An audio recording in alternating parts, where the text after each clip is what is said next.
What's up, friends, and welcome back to the Toeman Experience. Today I'm going to be ripping some Cm2, and probably going on a little rant today, a little different than what I usually talk about. I usually talk about how to make the community a little bit better, and I guess this is still on topic for that. But this is like more of like a cautionary tale, or just like a question to the community. And this is the MetaZoo community, or just like collecting in general, the hobbyists out there. Have we lost our minds?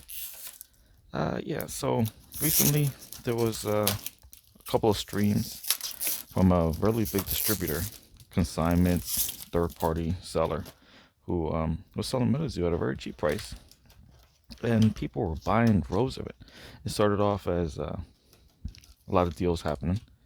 A lot of people were just getting stuff that, uh, like UFO boxes for a couple bucks a box, 5, 10 bucks a box. That's cool, right? It's always fun to rip. So, I can't, Uncle Sam, right off the bat, I can't hate on that. I bought a couple cheap items, and then people started going really heavy in. Some we had like Nick Power and Strength came in. You had Craig Spaulding come in. You had a couple big names, big let's say big names, but people who were involved in MetaZoo, they were paying a lot more for the same items that we had bought earlier. And then it really got crazy where people were spending thousands, like literally thousands of dollars on skateboards and other stuff. Not all of it was skateboards, not all of it was crazy stuff. Some of it was just, you know, cases upon cases of product. And I just want to caution people. Have we forgotten how this all went? Didn't we go through this already? And maybe I need to refresh people's memory who maybe haven't been around to see what happened the first time around. So MetaZoo, or the Metafools. When MetaZoo first came around, people really thought it was an investment. A lot of people did, not everybody.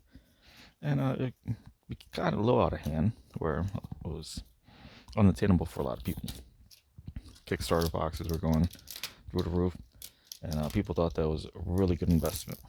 I was never like an investor, never believed in it was going to be the next Pokemon because Pokemon was very specific to the time. Like there would never be another Pokemon.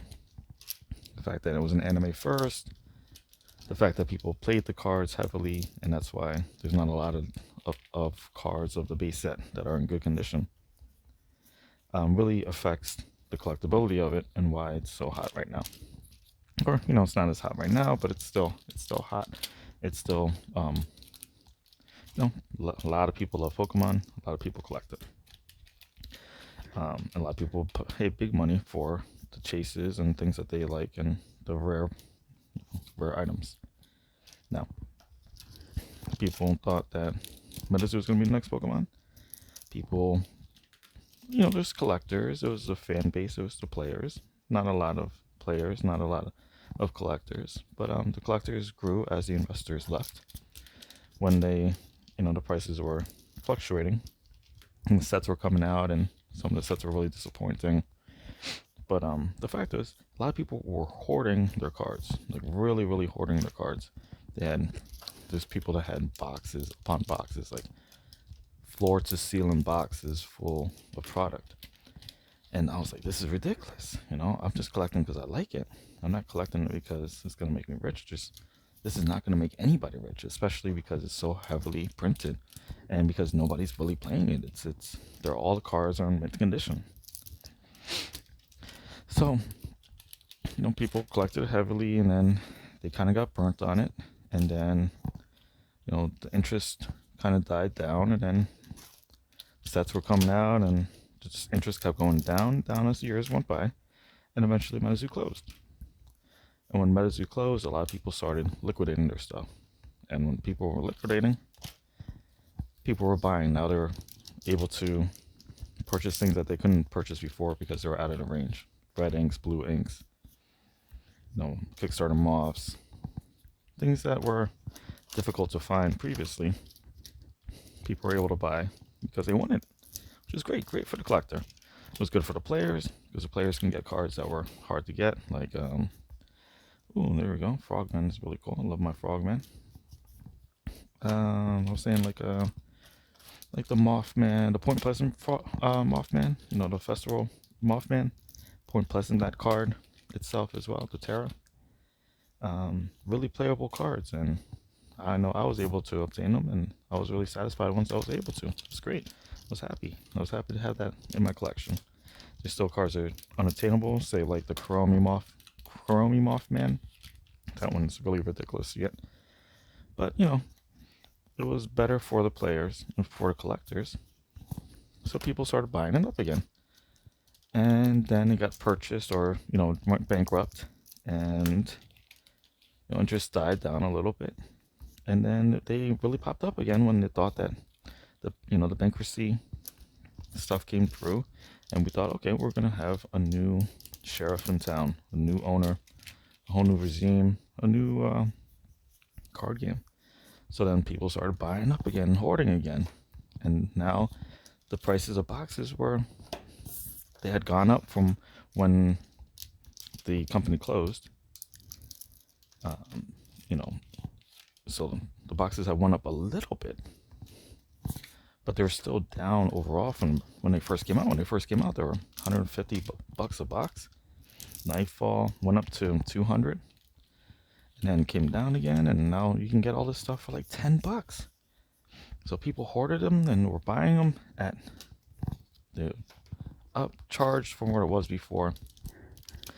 And then now people are buying them in droves again when they're not worth anything. And a lot of people are speculating that it's going to be worth something again. When already Charlie had said in many ways, I think 3 different ways, that it's going to be a new card game. Brand new card game. So all these cards here will not be compatible with the new game. So what makes you think that the cards are going to go up in value? Why would you hoard these? They're for ripping, they're for playing, they're for collecting. But people are going mad. They're dropping all this money on cards and hoarding them. I'll be honest with you. I've collected comic books and cards for over 30 years now. If you don't keep these in a well hydrated, I have my barometer, I have my humidity meter, and my thermometer right in front of you, in front of the camera here. If you don't keep it in a well-maintained area, they will deteriorate. They will get mold. They will warp. They're not going to keep that same, they're made out of paper. And paper is easily changed depending on pressure, time, temperature, and humidity. So are you guys really going to keep all your stuff in your office piled up from the floor to the ceiling for 30 years until possibly you'll make a couple bucks back off of it? That's wild, right? That's really wild to think.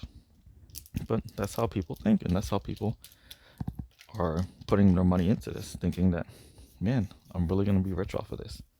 So I just want to caution people. Please do not go into debt for MetaZoo. Please do not throw all this money into MetaZoo, because there's no, the potential is low for it to really be something like that, to be the next Pokemon. The potential is super duper low. So please just watch what you're doing. Don't go in debt. Do not max out your credit cards. For God's sake, please don't do that. If you're buying more MetaZoo, it's like Christmas. Christmas is next week. If you're putting more money into MetaZoo than you are thinking about your family and getting them presents for Christmas, then you really got to look in the mirror and say, what the hell am I doing? All right, well, that's my rant for the night.